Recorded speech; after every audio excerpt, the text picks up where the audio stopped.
Shalom to you, sincere Akim and Akwafim.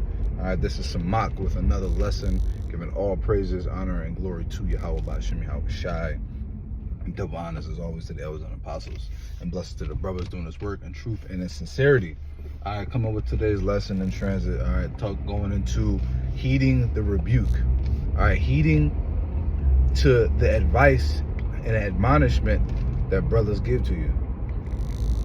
If you're not heeding to the advice and the rebuke and the criticism and all those different things that come from the brothers, it's likened into a going off, if you will. You're not literally going off, but generally you are, because the very reason the men are giving you this advice and giving you criticism and rebuke is because you are going down a path that is a destructive one. The path you're going down does not lead unto life, but rather leads unto death, because you may be unequally yoked. You may be kind of lukewarm, if you will. You may be fading in and out. You may actually commit acts of things that are unlawful in the scriptures, due to stress, affliction, and different things like that. And the beauty of the brotherhood is that, according to Sirach 37:12, it says, "Be thou continually with the godly man, whom thou knowest to fear the Lord. Because when thou shalt miscarry, he'll be able to sorrow with thee," roughly paraphrasing. So when you're with the godly man, the man that you know to serve the Most High God, Yahweh, and his son Yahweh Shai, to keep the law, statutes, and commandments to the best of his ability, to rehearse the righteous acts. When you have a man like that, or men like that in your circle, those men will be able to, one, understand the affliction that you're going through, because we're all experiencing the same thing on different levels, on different things, but in general, we're all experiencing the same thing. Two, that man will be able to give you sound advice, because people in the world will try to give you advice and tell you what you should do, tell you what you shouldn't do, but it's not coming from a place of wisdom and of moral conviction, but it's coming rather from a place of the world.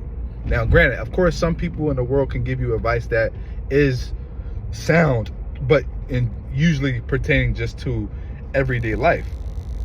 But a man in the truth will be able to give you advice that pertaineth unto the spirit of Yahweh Bashim Yahweh Shai. And you take from that man what you can take. Obviously, maybe not all things his brother gives you may benefit your life specifically, but there is, for the most part, what that man says unto you is going to be sound advice, especially a man that he's fervent, he's faithful, he's consistent, he's diligent.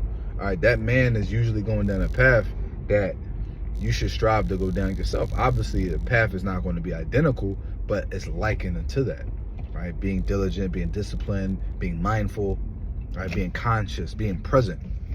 Brothers need to start being more present, because a lot of times we get soaked up into our past experiences and affairs, and that past fucks with us now, where we are, and now we're not content on where we are and what we have, and then we're looking to the future because we're thinking about what we want and how we want to be, and then it causes too much stress and sorrow and despair, and it causes you to err.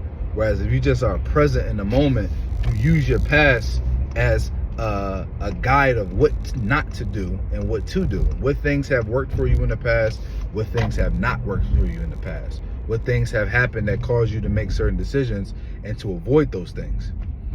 And then you use the future as simply goal setting. You set goals for yourself, and then you use the present to actually to perform the task that it takes to accomplish that goal. And our goal ultimately is to become righteous and to be justified and delivered in the eyes of Yahweh Bashim Yahweh Shai. And we have to take the necessary day-to-day steps that it takes to accomplish that righteousness, to accomplish that justification, to receive that mercy, which is ultimately that crown of life. So we have to set the goal. Salvation is the goal. Use the past.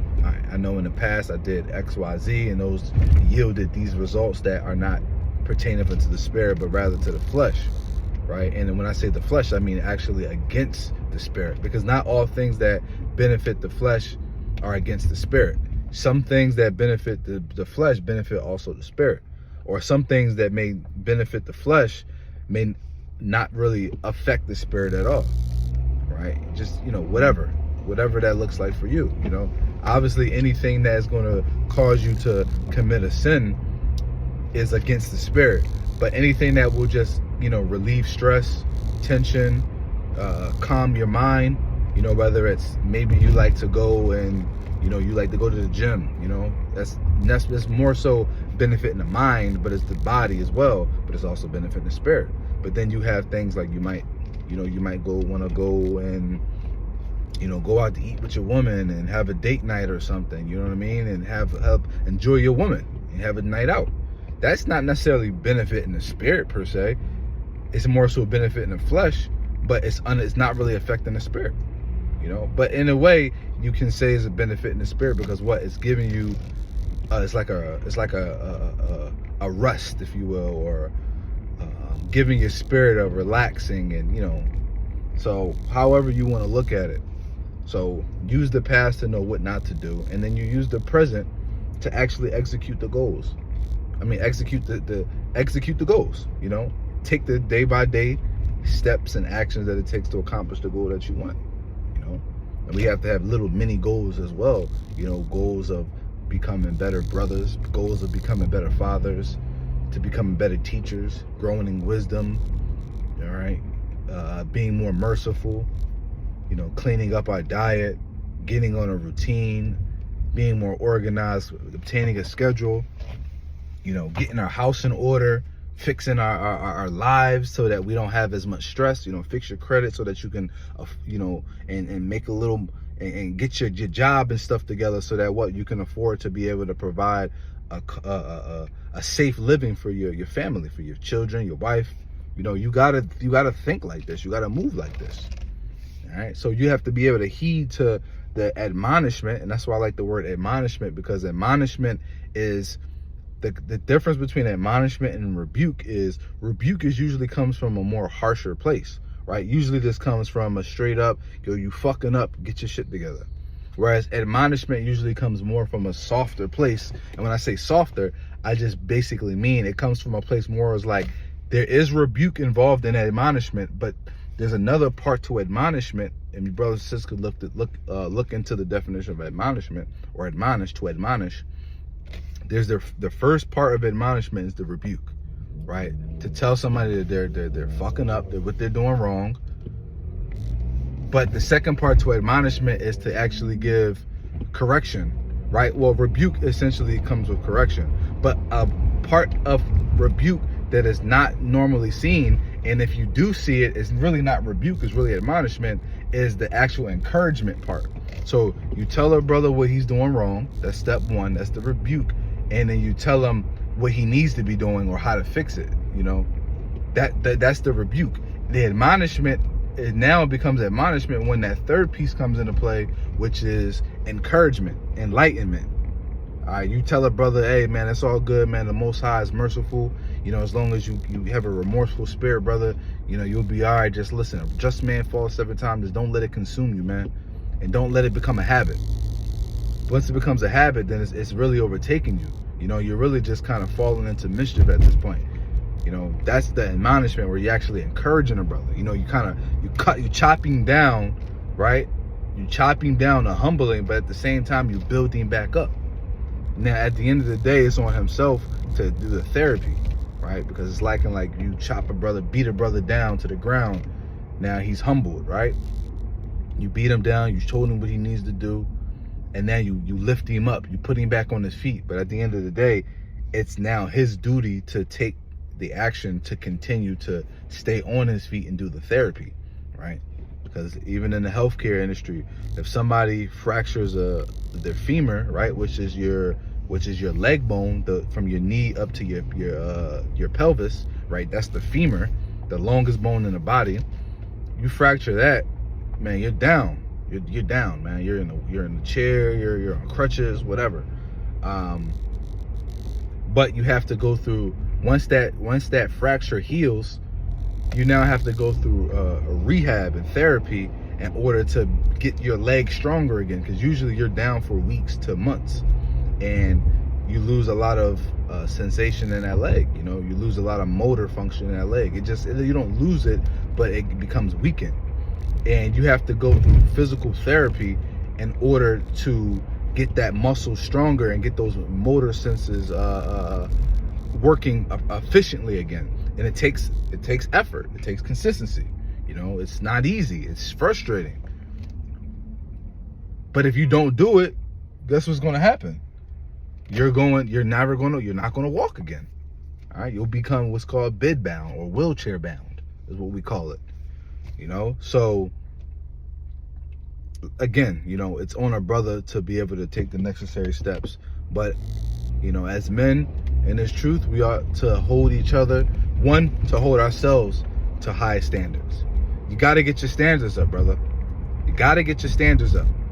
I was once a part of that low standard, low mentality, low hanging fruit.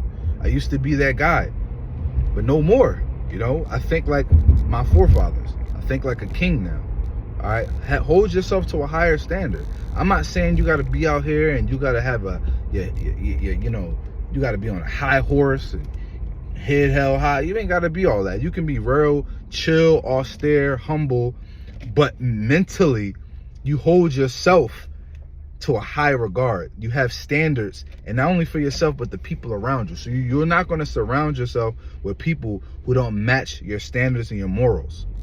All right, you're only going to surround yourself with people who are like-minded, men that are moving under the same vibration as you. So once you're a part of a brotherhood or a camp, you now have to be able to build those other men up around you and hold them to a higher standard. Because we're men at the end of the day. Sometimes we fall, you know, we make mistakes. Sometimes we lose focus. It's going to happen. But you have to be able to first check yourself and realign it. That's why the scriptures say, spiritual man judgeth all things, but of no man is judged. Because a spiritual man is going to examine everything himself before anybody even has the opportunity to examine. So a spiritual man will check himself before he's even able to be checked, man. So again, we got to hold each other to a high regard. We have to have our standards high, and we have to execute the heed and the advice that comes from the brotherhood. All right, very simple. So Lord willing, this video was edifying. That's all I got. Till next time, brothers and sisters, shalom.